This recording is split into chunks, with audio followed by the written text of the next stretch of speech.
The anabolic window. Does protein timing really matter? Let's break it down. You finish the last rep of your last exercise in your workout, you sprint home, and you grab your protein powder, you grab your water, and you make your protein shake to consume that protein in that anabolic window. You chug it like your gains depend on it. But do they?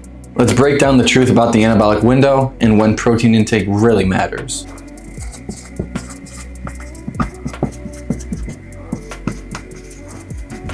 The anabolic window is that idea that you have a short time frame after our training, usually within that 60 minute time frame, to slam our protein or we'll miss out on muscle gains.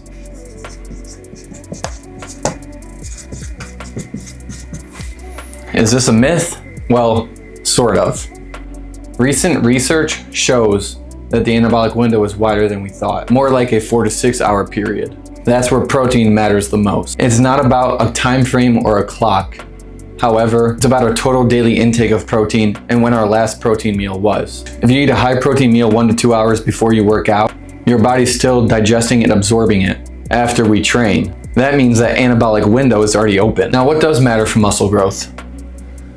Well, we know that our total daily intake matters. If we're not eating enough protein throughout the entire day, the anabolic window does not matter at all. We also know that pre and post workout consumption of protein matters. We also know that frequency matters. How many meals of protein are we eating throughout the day? We want to aim for an average amount of protein per meal. And if you're eating only 3 meals a day, that's going to be higher. If you're eating 5 meals a day, that's going to be a little lower. Now, what are some simple guidelines we can follow to make sure we're eating an adequate amount of protein throughout the day? Well, we want to have protein before our workout, around 1 to 2 hours, maybe 3 hours before we're lifting.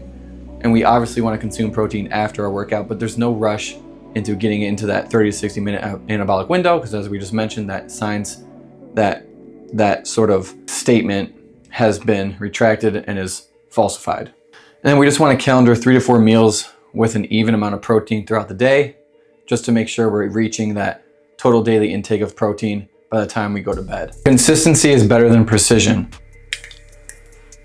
We want consistency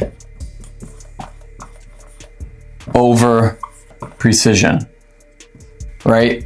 We're not precisely timing our protein before or after a workout. We're just mainly trying to make sure we're eating enough protein throughout the day on a consistent basis. For example, consume 20 to 40 grams of protein 1 to 2 hours before our workout. We go train, then we consume another 20 to 40 grams after our workout when we get home. And then our 1 to 2 meals, other than those 2 meals throughout the day, should consist of around 20 to 40 grams of protein, depending on how much protein we need for our body type, for our activity level, and for what goals we're trying to reach.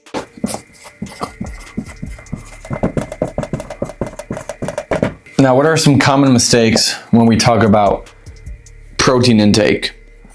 We see a lot of people skipping protein for their pre-workout meal, right? Where a lot of people are focused on, oh, we need to get our carbs in for our pre-workout. We need to eat carbs here. We need carbs for energy. If we're having a meal with strictly mainly carbs and we're not going to get enough, we're not eating protein in that meal, then our total daily intake of protein for that day is going to be lower, which means we're not going to build muscle, which means we're not going to build strength. We also see people waiting too long post-workout to consume protein. Yes, the anabolic window is not 30 to 60 minutes. Yes, the anabolic window is around 4 to 6 hours, but still, we want to make sure we're consuming protein and eating a nice carb and protein heavy meal after our training session to replenish those glycogen storages and to keep our protein intake high. And then a common mistake is people just drinking their protein or chugging protein shakes. Yes, you can supplement protein powder into your diet. That is beneficial for you. It's going to be efficient. It's a quick way to get protein in our body, but we don't want to use supplementation of protein powder as a replacement for our meals. We want to stick to whole foods as best we can.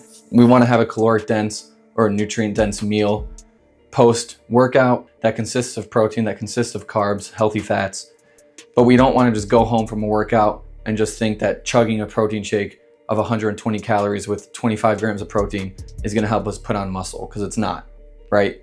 We can supplement protein powder within that meal. We can have a portion of meat, carbs, some fats, and we can have a protein shake on the side, but we don't wanna supplement just protein powder as our meal for post-workout.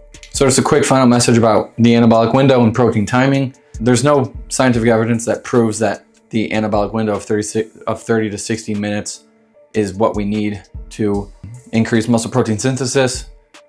And if we don't consume protein within that window, we're gonna lose muscle. That's just not true.